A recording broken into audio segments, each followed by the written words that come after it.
IPL 2025 mega వేలంపై మరిన్ని వివరాలు Anil live లో అందిస్తారు. అనిల్, డీటెయిల్స్ ఏంటి?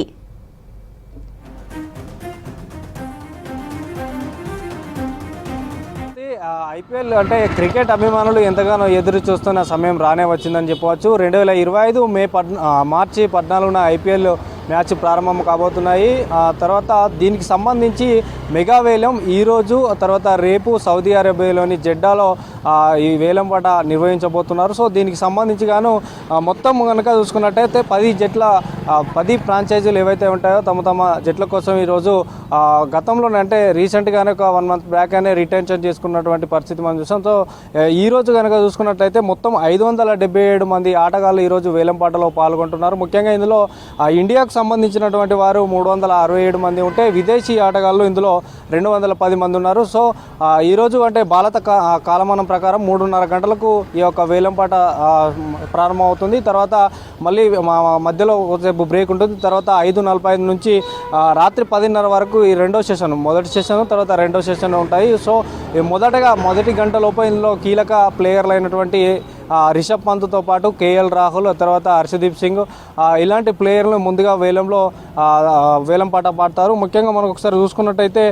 ప్రతి 3 సంవత్సరాలకు గాను ఈ యొక్క వేలం పాట నిర్వహిస్తారు. సో ఇది మెగా వేలం అని చెప్పవచ్చు. ఎందుకంటే రాబోయే 3 సీజన్లకు సంబంధించి కూడా ఈరోజు జరిగే వేలంలోనే ఈ యొక్క తమ ఫ్రాంచైజీలు ప్లేయర్ని ఈ వేలంలో దక్కించుకోవాల్సినటువంటి సిచ్యువేషన్ ఉంది. సో ఒక్కొక్కటి అంటే రిటెన్షన్స్ ఇవరకే ఒక్కొక్క జట్టు 6 సభ్యుల్ని కూడా రిటెన్షన్ చేసుకున్నటువంటి పరిస్థితి. సో ముఖ్యంగా ఇందులో 2 లిస్టులు ఉంటాయంటే, ఎందుకంటే M1 లిస్ట్, M2 అంటే మార్క్యూ లిస్టులు అని 2 లిస్టులు ఉంటాయి. ఇందులో క్యాపబుల్ ప్లేయర్లు, అన్క్యాపబుల్ ప్లేయర్లు ఉంటారు. మొదటగా క్యాపబుల్ లిస్ట్ కనుక చూసుకున్నట్టయితే రిషబ్ పంత్తో పాటు శ్రేయస్ అయ్యర్, తర్వాత జోస్ బట్లర్, తర్వాత Harshdeep Singh, Rabada, Mitchell Starc వీళ్ళు కీలక ప్లేయర్లు. వీళ్ళను మొదటగా వేలం స్టార్ట్ అయినటువంటి మొదటి 1-2 గంటల లోపేనే వీరిపైన ఎక్కువగా దృష్టి పెడతారు. తర్వాత M2 లిస్ట్ ఉంటుంది. తర్వాత ఇందులో కేఎల్ రాహుల్తో పాటు యుజేంద్ర చాహ్వాల్, తర్వాత Livingstone, David Miller, Mohammed Shami, Mohammed Siraj మన హైదరాబాద్కి సంబంధించినటువంటి ప్లేయర్,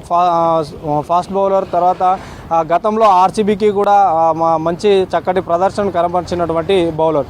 ఇక మనకు ముఖ్యంగా చెప్పుకోవాలని ఏంటంటే ఈ రిటెన్షన్లో చోటు లేకుండా ఉన్నటువంటి కెప్టెన్లు 3 టీంలకు సంబంధించినటువంటి కీలక ప్లేయర్లు ఈరోజు కీలకం అని చెప్పచ్చు. అందులో గతంలో ఢిల్లీ కెప్టెన్గా వ్యవహరించినటువంటి రిషబ్ పంత్కు కూడా ఈసారి ఎక్కువగా ఏ టీం అతనిపై దృష్టి పెట్టించదని కూడా మనం గమనించాల్సినటువంటి. తర్వాత లక్నోకు సంబంధించిన కెప్టెన్ కేఎల్ రాహుల్, అతను కూడా సీనియర్ బ్యాటర్, తర్వాత కీపింగ్ కూడా చాలా చేస్తాడు. రిషబ్ పంత్ చేస్తాడు, ఇతడు కేఎల్ రాహుల్ కూడా చేస్తాడు. సో ఇతనిపైన దృష్టి పెట్టాల్సి ఉంటుంది. తర్వాత గతంలో ట్రోఫీ గెలుచుకున్నటువంటి కోల్కతా నైట్ రైడర్స్కు కెప్టెన్గా వ్యవహరించిన శ్రేయస్ అయ్యర్ పైన కూడా ఫోకస్ ఉంటుంది. ఎందుకంటే మనం రీసెంట్గా 2 డేస్ బ్యాక్ కనుక చూసుకున్నట్టయితే ముస్తాన్ అలీఫ్ ట్రోఫీలో కూడా విధ్వంసకరమైన ఆట కనబరిచాడు. ఎందుకంటే అతను సెంచరీతో చెల్లలేగినటువంటి విషయం అతనిపైన కూడా కొంచెం దృష్టి సారించే అవకాశం ఉంటుంది. తర్వాత ముఖ్యంగా మొత్తానికి అయితే ఇటు ఆంధ్రప్రదేశ్ రాష్ట్రానికి సంబంధించి కూడా ఒక నూతన ప్లేయర్ కూడా ఈసారి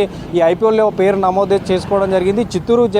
చిత్తూరు జిల్లాకు చెందినటువంటి వ్యక్తి అతను గిరీష్ కుమార్ రెడ్డి. ఇతను కూడా చాలా చిన్న వయసు వాడు. రంజీ ట్రోఫీలో, తర్వాత ఆంధ్రప్రదేశ్ రాష్ట్రానికి సంబంధించిన క్రికెట్లో కూడా చాలా చక్కటి ప్రదర్శన కనబరిచింది. సో ఇతను కూడా ఈసారి ఈ వేలంలో పాల్గొనబోతున్నాడు.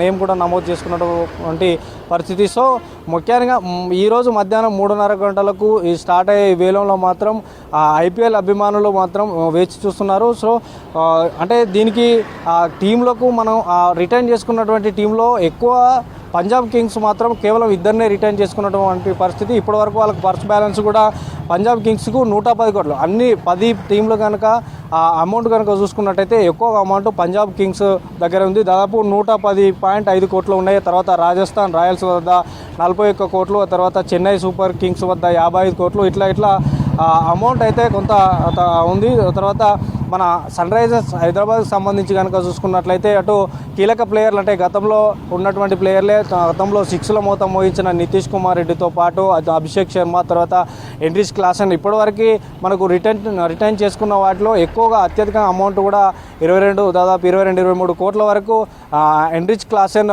సన్ రైజర్స్ హైదరాబాద్కి సంబంధించి కూడా ఉన్నారు. మంచి ఫామ్లో ఉన్నటువంటి ప్లేయర్స్ కూడా సన్ రైజర్స్ హైదరాబాద్ ఉన్నారు. సో మహమ్మద్ షమీ కూడా ఇప్పుడు ఈ వేలంలో పాల్గొబోతున్నాడు. అతను కూడా స్పీడ్ బౌలర్, అతనిపైన కూడా దృష్టి పెట్టే అవకాశం ఉంటుంది. సో ముఖ్యంగా మాత్రం ఈరోజు మధ్యాహ్నం 3:30 గంటలకి వేలంపాట స్టార్ట్ కాబోతుంది. కాబట్టి ఈ కీలక ప్లేయర్లు ఏ టీం దక్కించుకుంటారు అనేది కొంచెం ఆసక్తిగా ఉందనే చెప్పొచ్చు జ్యోతి.